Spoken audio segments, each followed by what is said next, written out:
I'd like to welcome to the podcast this week. I have Dallas from the band The LA Maybe. Welcome, Dallas. Yes, thank you so much for having me. Happy to be here. Happy to talk some rock music. Excellent, excellent. No, it's an absolute pleasure to have you on. I'm really enjoying the album, which we'll talk about in a moment.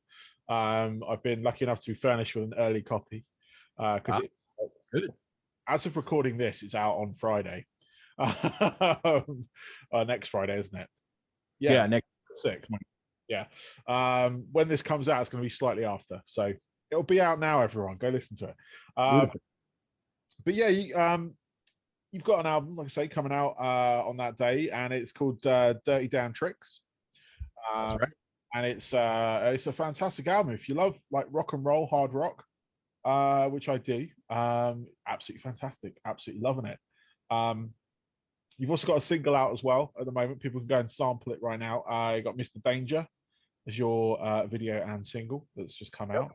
And we have a Sucker Punch as well. Sucker Punch, yeah, I was about to go on to that one. So yeah, we've got that as well. But let's talk about those tracks actually first. The ones you've got out at the moment. Obviously I know this is going out slightly afterwards, but people would have seen these. So yeah, give us a lowdown on Sucker Punch. What's that sort of track about?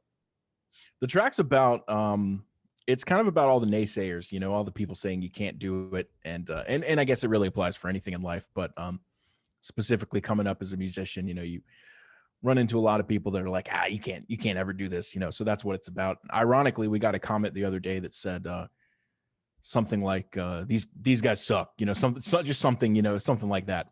And I just thought, like, this guy really didn't listen to the lyrics, because in the lyrics we're literally saying, like, you can tell us we suck, we're gonna keep doing what we're doing, you know. And that's kind of our attitude. And this song kind of summarizes our whole attitude and our whole vibe and our whole outlook on you know, being a band together. So it's kind of an us against the world type song. Yeah, and it definitely, I mean, it's yes, it's exactly all that. And the naysayers, everything. I've been on your side of the fence. I'm on the journalistic side of the fence like now, and it's I've been through that whole like culture of people just being able to have the freedom to give you that feedback, you know. Yeah. Whether it's invited or not, but at the end of the day, as long as it doesn't, you know, I mean, it shouldn't affect anyone, you know, as it stands. But yeah, no, it's definitely I've been on that side of the fence. So yeah, that's what I really like with the track. So often the negative feedback is something, you know, with them, has nothing to do with us, you know. Yeah because if you enjoy and you like what you're doing, then that's absolutely fine. If you think your stuff sucks, then you're doing something wrong. Exactly. So what about Mr. Danger? That was the latest one that we've got out. Well, how would you summarize that one for people?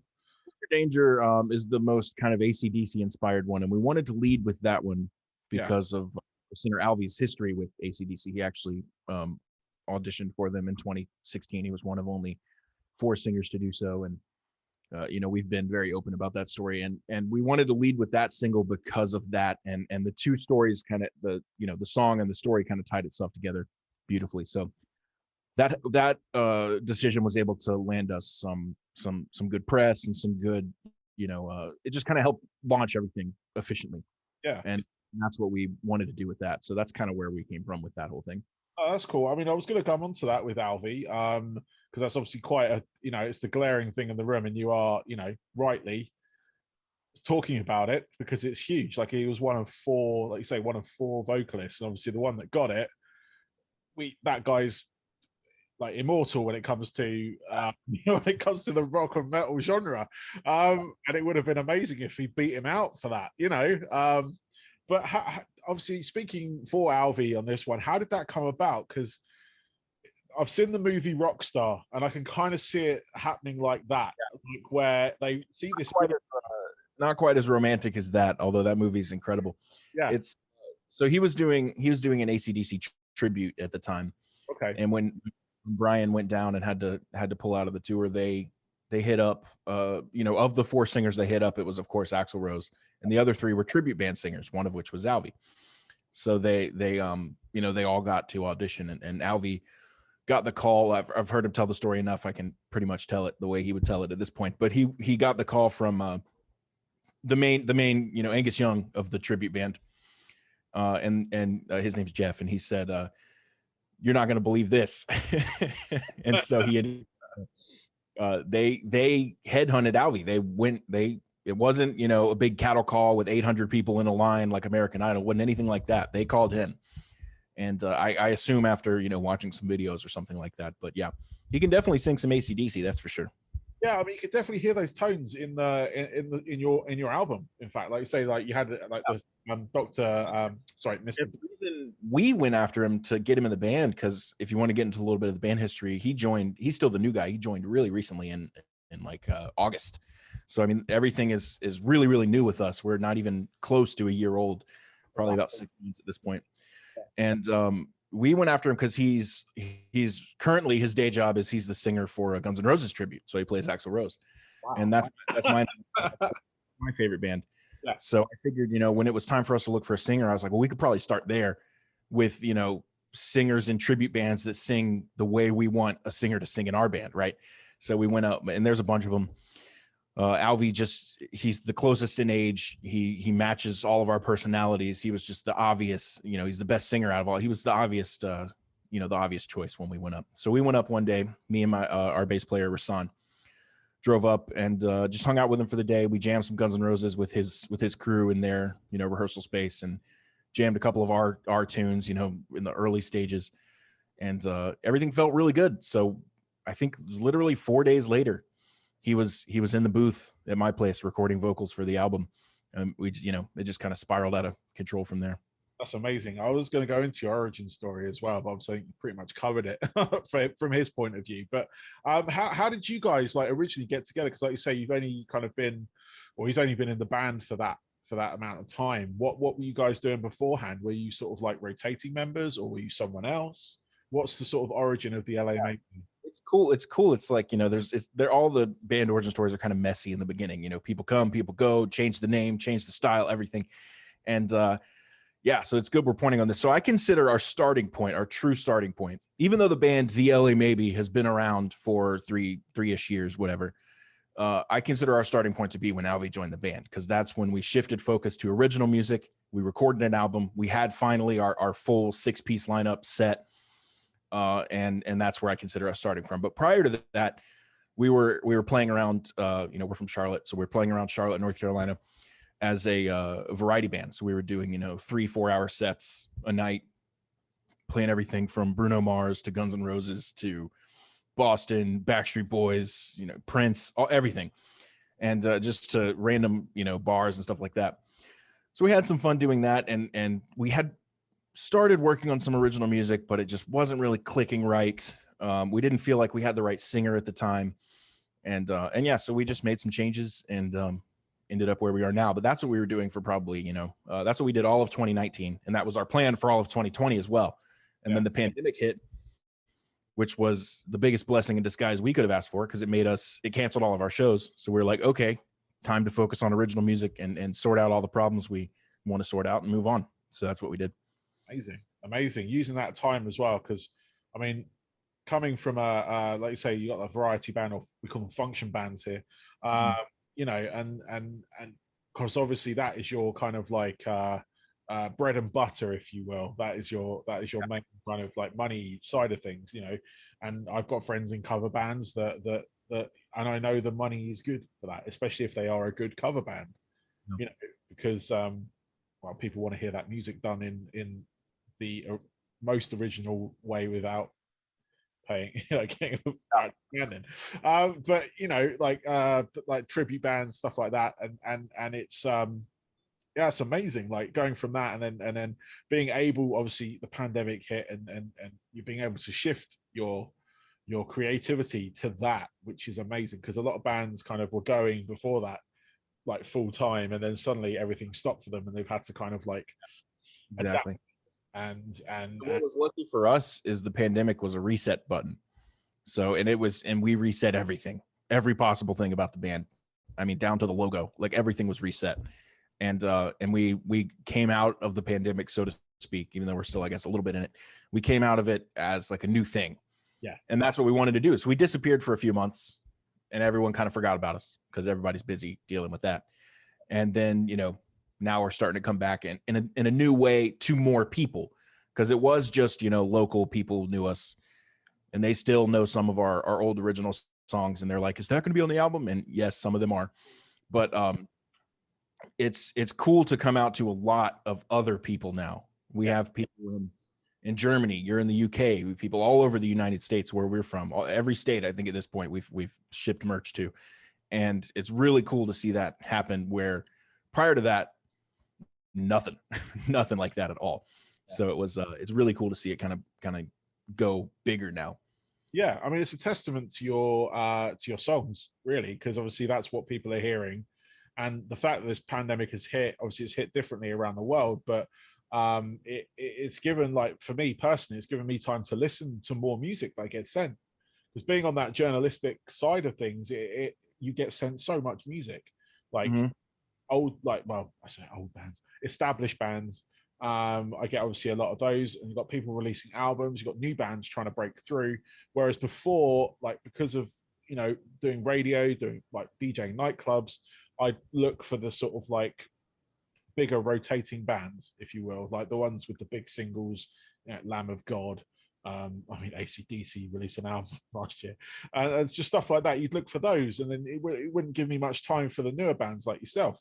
But now during this pandemic, due to, like, obviously my things shutting down and my work sending people home, I've actually had time to listen to a lot of bands and thing, and I've bought merch from bands. I've, like, done all that kind of stuff just to help support various bands and stuff.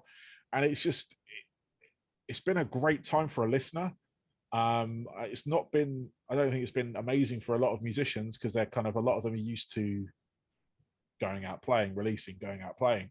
That's the routine they've gotten into. But from a listening point of view, it's been fantastic, because I've discovered you, for one. I've got you on the show here.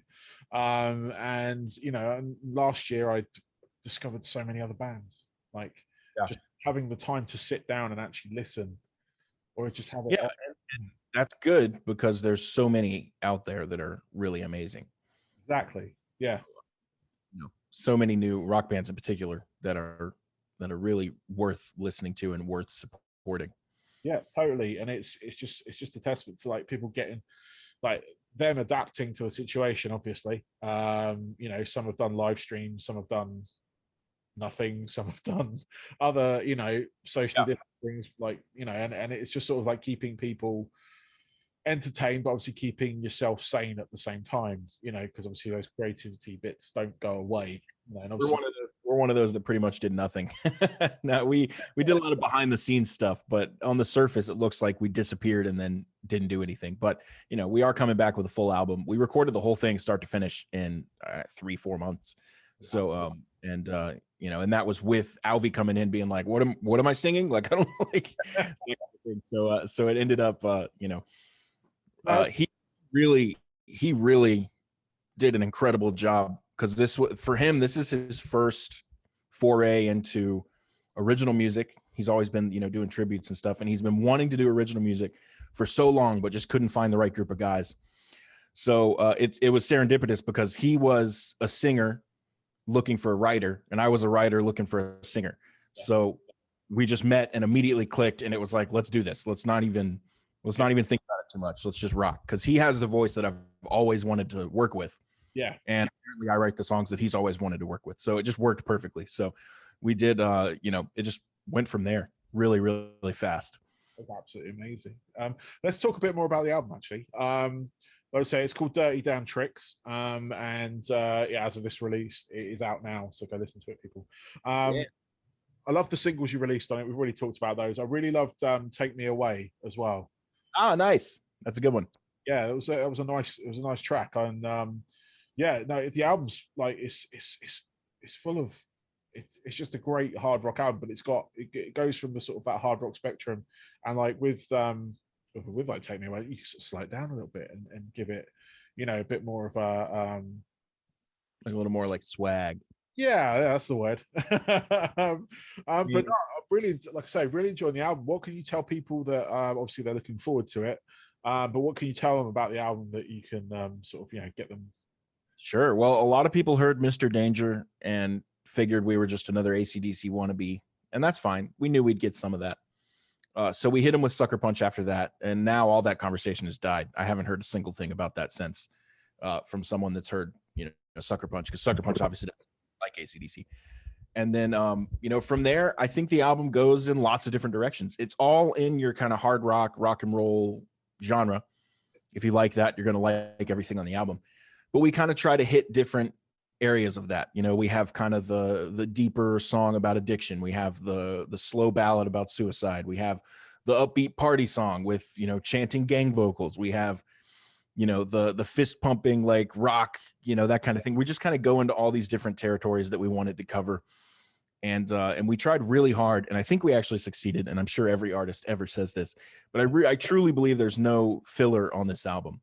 I think we put together an album that is solid top to bottom, and couldn't be more proud about that. So I'm really proud of us and the guys in the band and everyone that came together to make that happen. Because as I listened to it, for the 10 billionth time, I noticed like it flows well. There's no track on there that I would be like, this one doesn't belong, let's skip this one, So, and I think part of that is we chose 10, where if you have 12 or 15, there's a lot more likelihood that some of those are going to be like, we could skip that one. But, I think I'm just really proud of what we've put out, and I'm proud of this debut record, and I hope everyone listens to it. I think there's enough to touch on that point about there being different kind of facets of it. I think there's something on there for everyone. If you like rock, if you don't like rock, it's probably not for you. But if you like rock, there's going to be one song on there that you really are drawn to. I feel like if you like the lighter side, if you like the heavier side, if you like the fast, the slow, the medium, there's something on there for everybody. So yeah, it does hit every facet on that front, and I can see it translating to be amazing live. That's what that I always kind of like listen to in a lot of albums, like how would this be live, because I love going to shows and stuff. So and you're right, it's got that kind of, like you say, you got the fist pumping moment, you got the bit where you just swear, and it does there is no, I haven't skipped any of the tracks on there.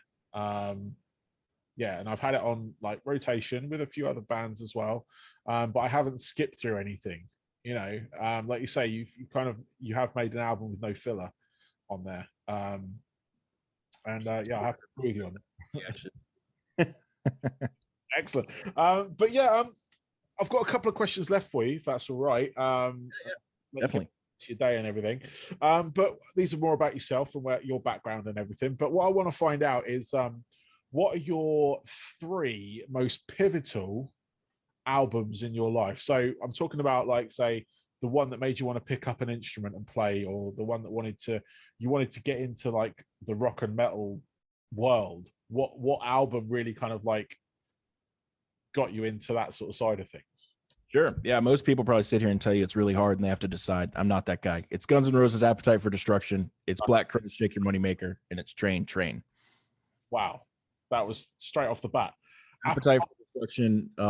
Welcome to the Jungle is the song that made me want to pick up guitar. One of my, when you're a little kid, my good friend's older sister, she's the one introducing music and stuff. And she put headphones on my ears. I don't know, I was probably 11. She was like, listen to this. And it was Welcome to the Jungle. And I thought the intro was like, whatever, it's fine. And I don't feel that way now, but I did when I was 11. and then when the riff dropped, I kind of perked up and I was like, ooh, this is good. So I didn't know anything about music at the time. So that's what made me be like, okay, whatever is going on here. I thought the beginning of Sweet Child of Mine was a keyboard. Like, that's how little I knew. So I wanted to, figure all that out. And that's what kind of made, and Slash is still, probably my number one influence. Black Crowes' Shake Your Money Maker, just because I just think that's a perfect album. It's just top to bottom, perfect rock and roll. And Train, which is their first album from '99, I think. The one that nobody listens to. It has Meet Virginia on it, and everybody skips all the other songs. But that song made me want to write and sing and be better in that way. So that I think Pat Monahan's probably the singer for Train. He's probably my main lyrical inspiration and and songwriting inspiration. So a lot of that sneaks into our music in ways that you probably wouldn't expect unless you really, really are looking for it. Yeah. So they're one of my favorite bands as well. Nice. Excellent. I mean, Guns N' Roses for me, same as you. It's just that album in particular was an eye-opener for me. I'd kind of sampled bits of like metal and rock before that. I was quite fortunate, obviously being from the UK, we've got like some of the godfathers of rock and metal Yep.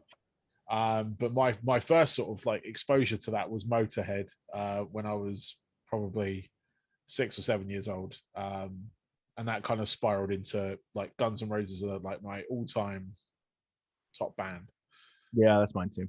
and Appetite is an absolutely amazing album. And I as a Guns fan, there's nothing I don't like that they did.